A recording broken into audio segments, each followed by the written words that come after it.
uma palavra, uma mensagem, mas eu creio que o Senhor vai falar em algo específico conosco essa noite, porque Ele já começou a falar através dos louvores.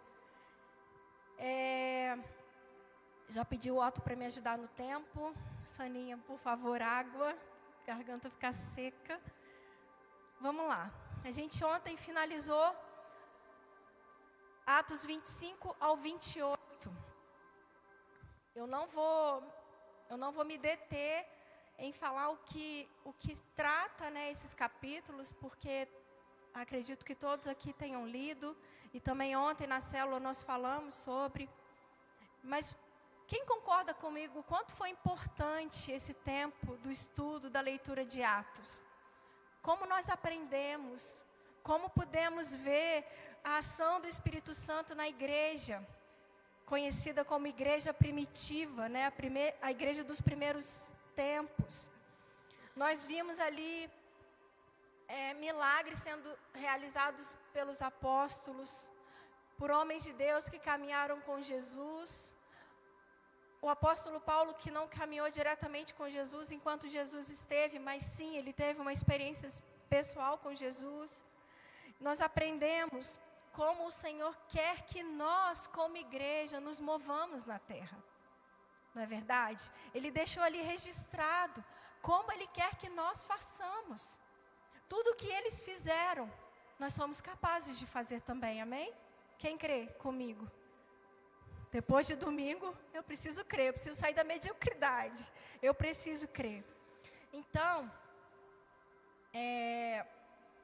nós lemos lá no início, em Atos 1:8, quando o Senhor Jesus deu ali uma instrução para os discípulos. Por favor, João, Atos 1:18, só para a gente começar aqui um gancho.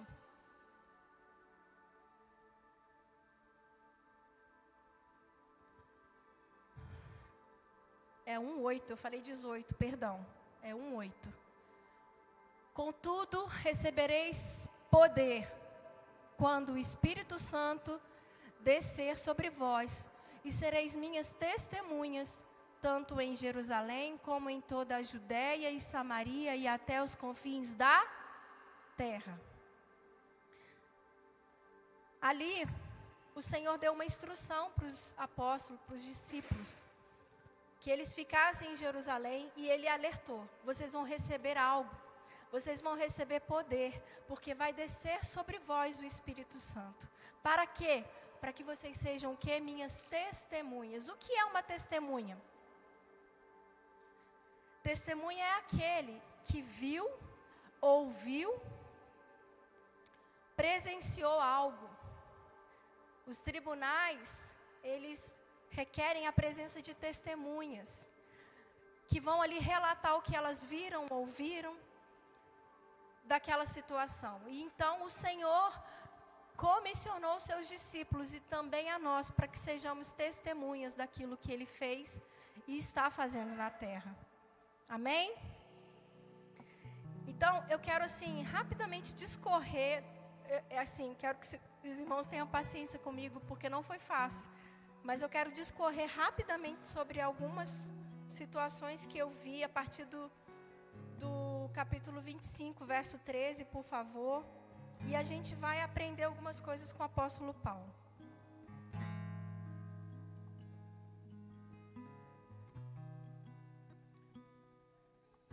Aleluia. Jesus, obrigada, Senhor. Passados alguns dias, chegaram a Cesareia o rei Agripa e Berenice em visita de boas-vindas a Festo. Só isso, para a gente entender o que está acontecendo aqui. Festo era o governador de Cesareia. E o rei Agripa e a sua esposa Berenice, eles vieram visitar a Festo para dar-lhe boas-vindas, porque ele tinha assumido o lugar de Félix há pouco tempo. E Paulo estava preso há 2 anos. Félix deixou Paulo preso, porque ele não queria se indispor com os judeus. Ele não queria ficar mal com os judeus, ele tinha uma intenção ali. Então ele deixou Paulo guardadinho 2 anos ali em Cesareia. E aí Félix saiu do governo e entrou Festo. E aí aconteceu que veio o rei Agripa e a sua esposa visitar para dar boas-vindas. E aí o governador chamou o rei e falou assim: rei, eu estou com uma situação aí para resolver, eu estou com um preso, e os judeus querem matá-lo, querem que ele seja incriminado e morto, mas não existe nada que o incrimine, e eu preciso da sua ajuda. Então, o rei falou: beleza, quero ouvi-lo. Então, o governador falou: sem problema, amanhã a gente vai ouvi-lo. E aí, é interessante que a Bíblia fala que não havia acusação, não havia nada que incriminasse a Paulo. Aquilo que os judeus estavam trazendo não era motivo de incriminá-lo. E aí o rei Agripa quis ouvi-lo. Então, lá no 26, não precisa colocar, eu vou ler aqui rapidamente. O primeiro versículo fala assim: então Agripa, dirigindo-se a Paulo, declarou: é permitido que faças uso da palavra em tua defesa. Paulo podia falar para se defender. E aí, no verso 2, Paulo começa: ó rei Agripa, não vou ler tudo não, gente, fica tranquilo. Ó rei Agripa, considero-me abençoado por poder estar hoje em tua presença, a fim de verbalizar minha defesa contra todas as acusações dos líderes judeus. Me chamou muito a atenção a forma como Paulo se dirigiu ao rei. Obviamente, ele estava diante de uma autoridade real, de realeza, né? O rei estava diante dele. E nós sabemos que Paulo, ele era um homem inteligentíssimo, ele foi instruído em várias escolas. E ele se achegou diante do rei, ganhando o coração do rei. E me chama a atenção o seguinte: quantas vezes nós vamos falar de Jesus a alguém e muitas vezes nós não temos sabedoria para nos achegar. Muitas vezes nós achamos que, e podemos às vezes chegar todos cheios de razão, porque somos cristãos, somos crentes, cheios do Espírito Santo. Então às vezes queremos chegar achando que somos superiores. Mas eu achei tão lindo isso, porque Paulo, ele, na sua atitude, no seu falar, na maneira de lidar com o rei, ele ganhou o coração do rei. Se a gente for ler todo o 26, todo o capítulo 26, Paulo está discorrendo, ele está falando em sua defesa, entre aspas, mas na verdade, ele está testemunhando do que aconteceu com ele. Quem não leu, por favor, leia depois. E aí, eu achei interessante isso. Isso nos mostra que nós sempre precisamos ter cuidado com a forma com que a gente vai tratar aquele que é alvo do amor de Deus. Aquele que o Senhor quer nos usar para alcançar para Ele. Aquele que foi comprado, lavado e remido pelo sangue de Jesus, assim como eu e você. Quem somos nós? Nós não somos maiores ou superiores que ninguém. Servos. Fomos chamados servos. Amém? A presença de Deus em nós deve mudar o nosso comportamento. E também a forma de tratar as pessoas e até a forma como nós as vemos. Queridos, quero deixar bem claro que antes o Senhor falou muito comigo, tá? Coisas que eu vou compartilhar aqui, que eu sei que eu preciso também trabalhar, amém? Amém? Me ajuda, gente, eu já estou nervosa, vocês ficam calados olhando para minha cara, vai ser difícil. Ui, aleluia. Então a presença do Senhor em nós precisa causar mudança, precisa trazer transformação. A nossa maneira de ver as pessoas precisa mudar. A maneira com que tratamos as pessoas precisa mudar. Porque quem habita em nós hoje é o Espírito Santo.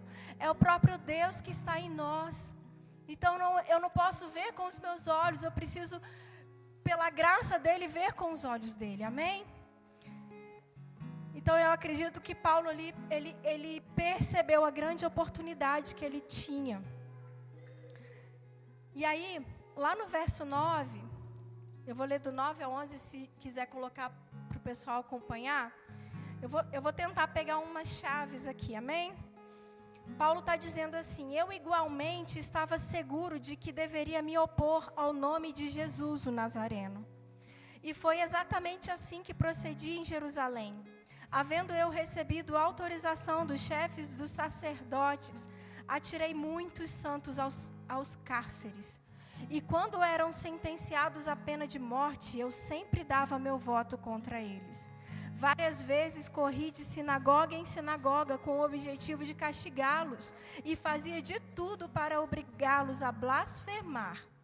Em minha fúria obstinada contra eles, atravessei terras estrangeiras para capturá-los.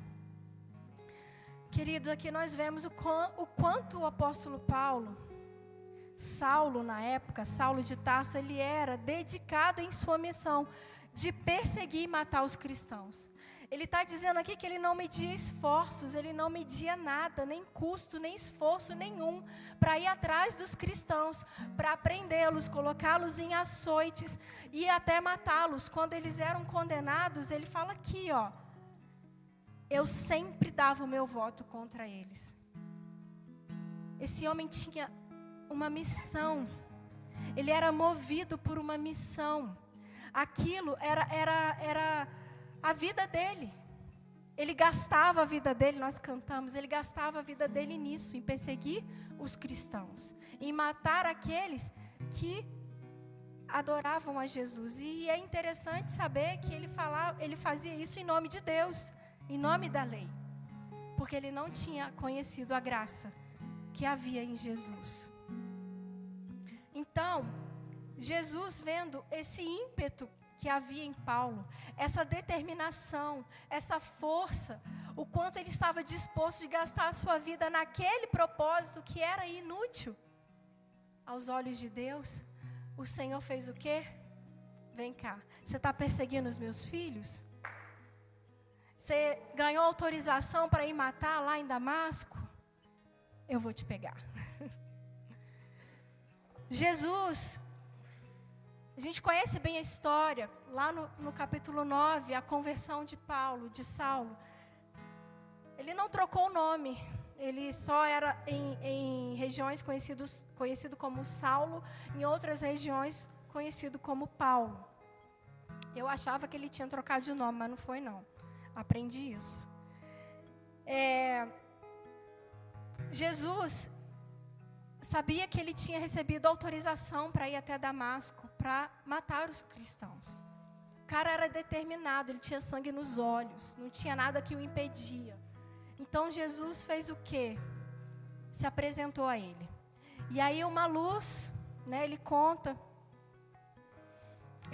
que veio uma luz, estavam a caminho de Damasco, veio uma forte luz, todos ficaram atônitos, ele perdeu a visão, tamanha era a luz. Caiu do cavalo, né? Alguns dizem que ele caiu do cavalo.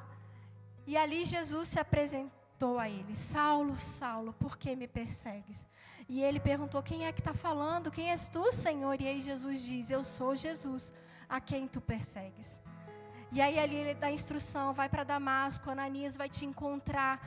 E aí o Senhor fala com ele. No verso 15...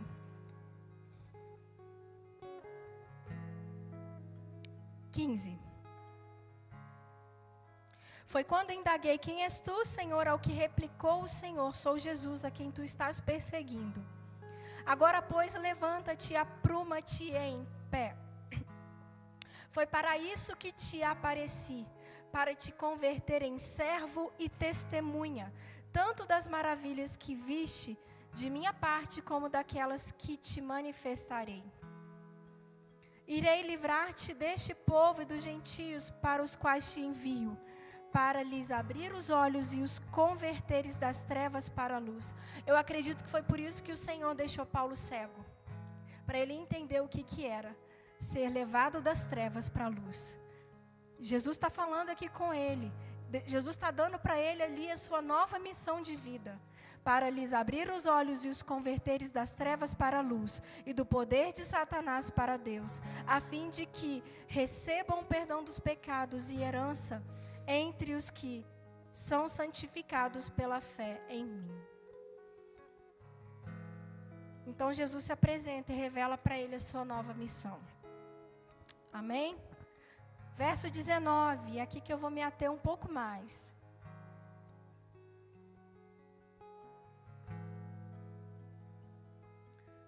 Sendo assim, ó rei Agripa, não fui desobediente à visão celestial. Sendo assim, ó rei Agripa, eu fui obediente à visão celestial.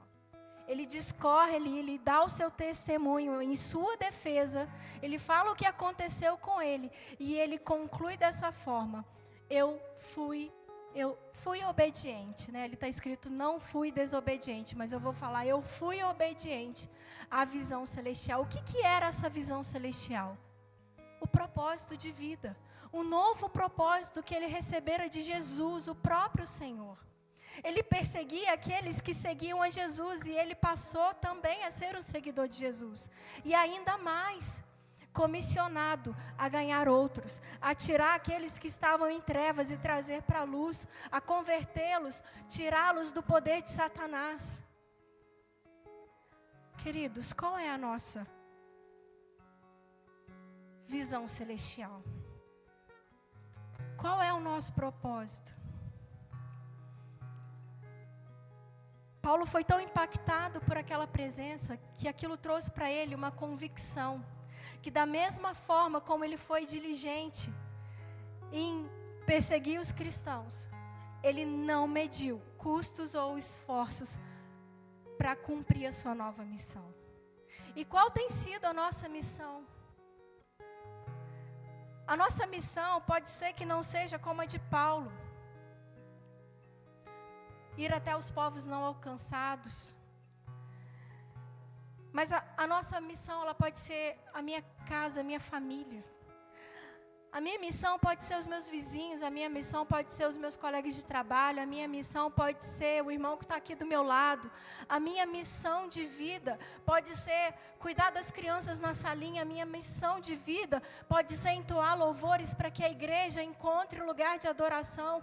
A minha missão de vida pode ser pregar a palavra de Deus para que as pessoas se convertam.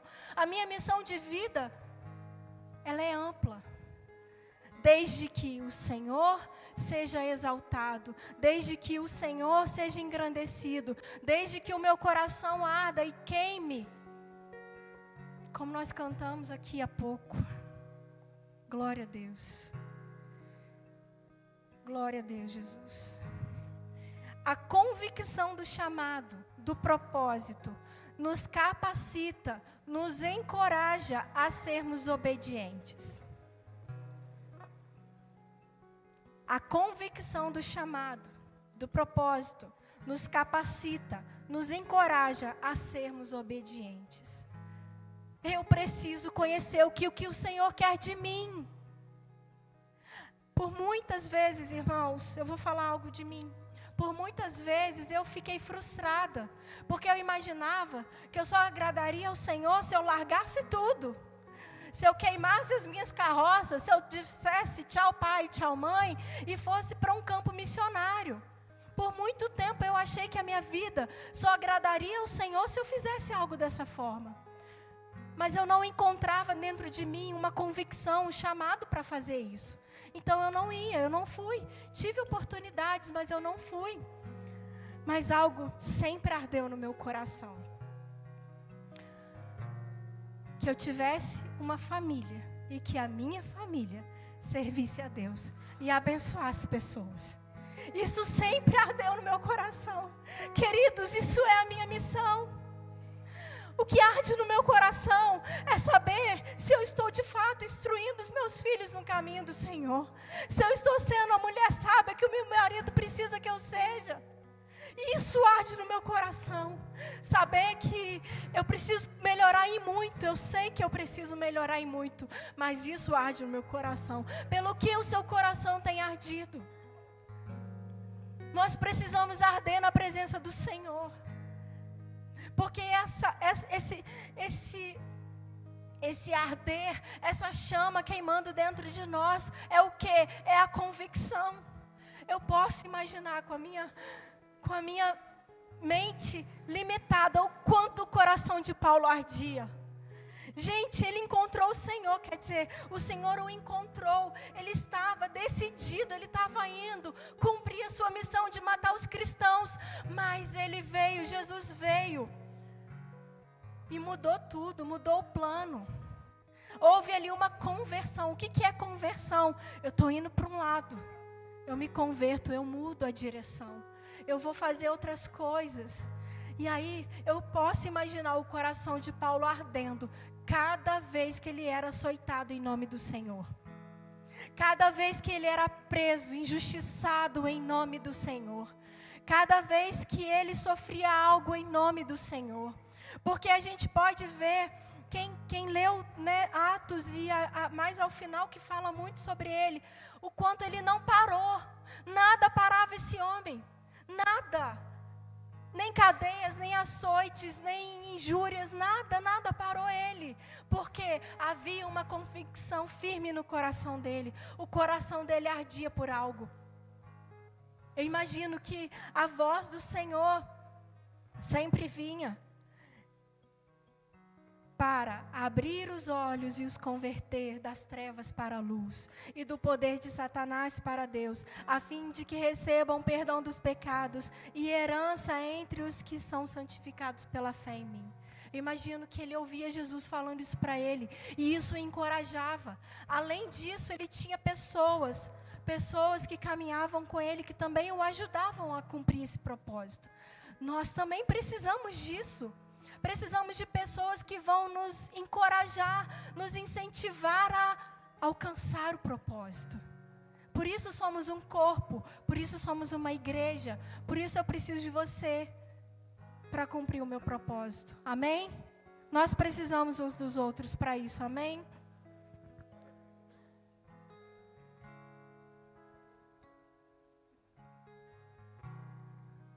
A convicção do chamado nos capacita a sermos obedientes. Então, Paulo teve um encontro com Jesus de maneira sobrenatural, e nós também tivemos. Cada um aqui teve o seu encontro com Jesus.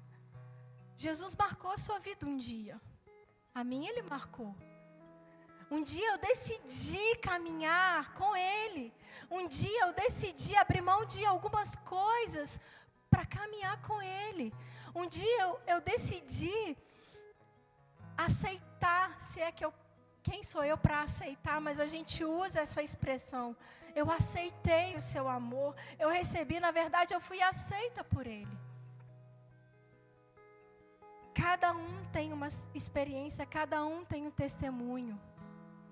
E nós, no nosso dia a dia, quando formos falar de Jesus para alguém, a gente precisa usar isso. O que Jesus fez na minha vida? O meu testemunho, aquilo que eu vi, aquilo que eu ouvi, precisa ser ali a minha chave, a minha ferramenta. Conhecer a palavra.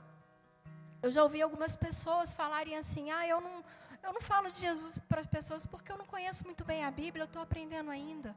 Mas o que você sabe já é suficiente. Aquilo que Jesus fez na sua vida é suficiente.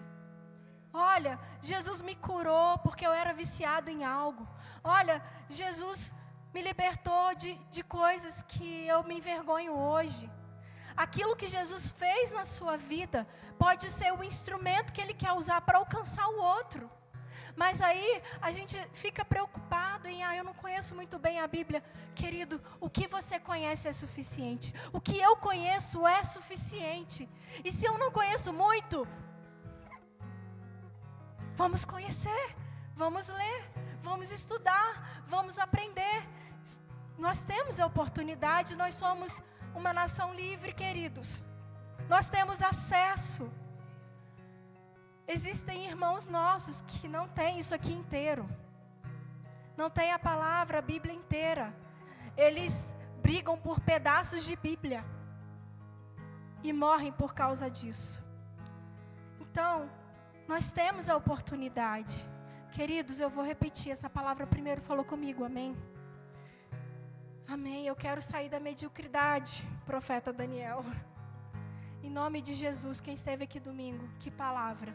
Se você não esteve, por favor, pega lá e veja e ouça. Seja impactado. Que palavra. Aleluia.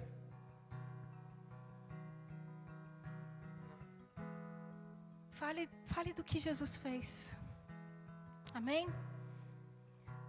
Nós também temos algo preciosíssimo.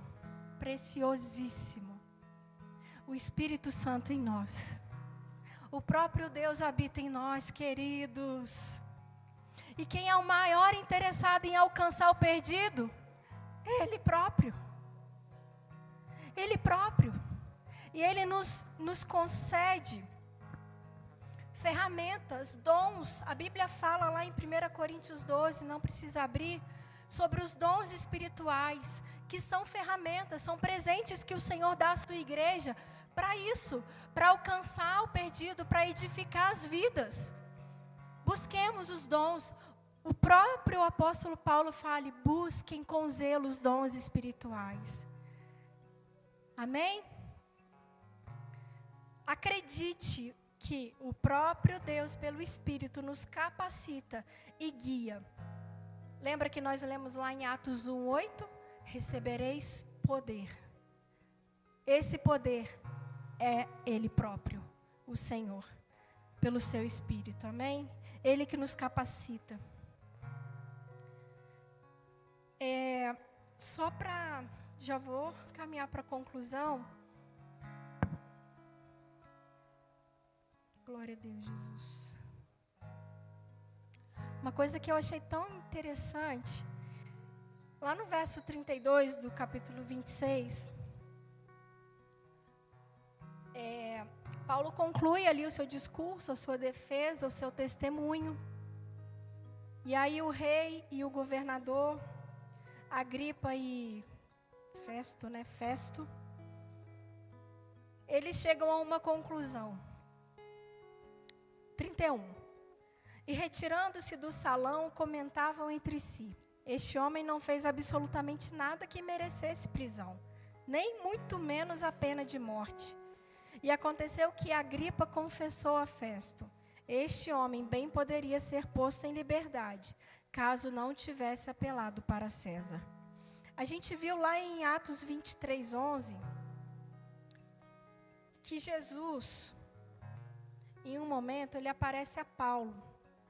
E ele fala assim para Paulo: sê corajoso, assim como deste testemunho da minha pessoa em Jerusalém, deverá de igual modo testemunhar em Roma.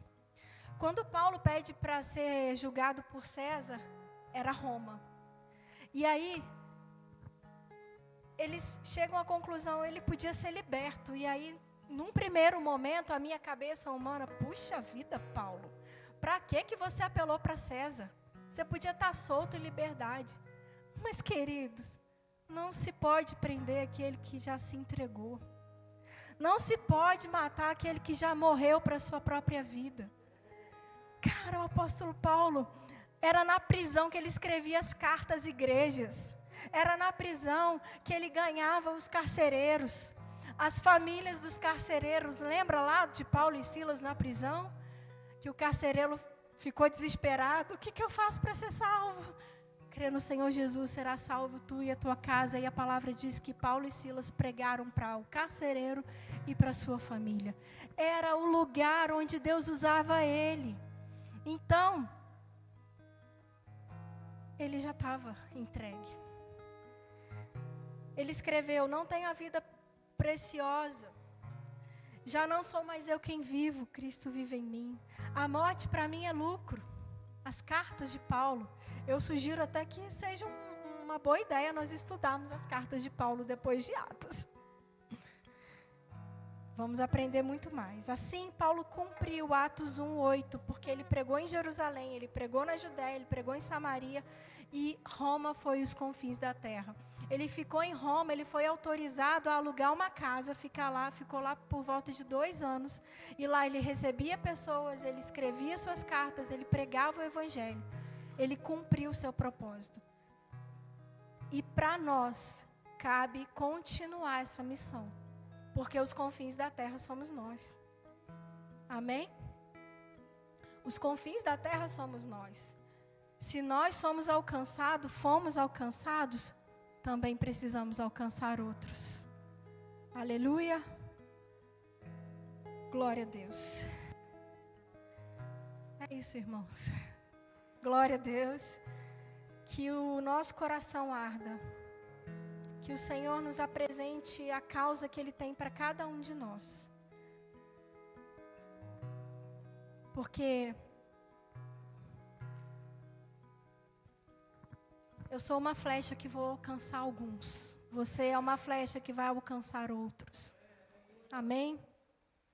Cada um de nós tem uma visão celestial para si, para cumprir. E que o Senhor nos dê essa graça. E nos capacite pelo seu Espírito. Que o nosso coração arda. Assim como eu posso imaginar que o coração de Paulo ardia.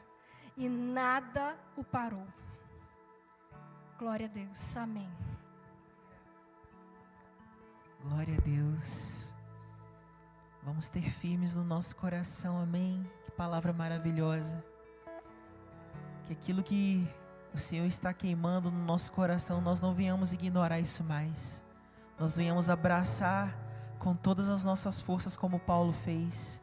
Ser intensos em cumprir toda a vontade de Deus para nós nessa terra, amém? Aleluias.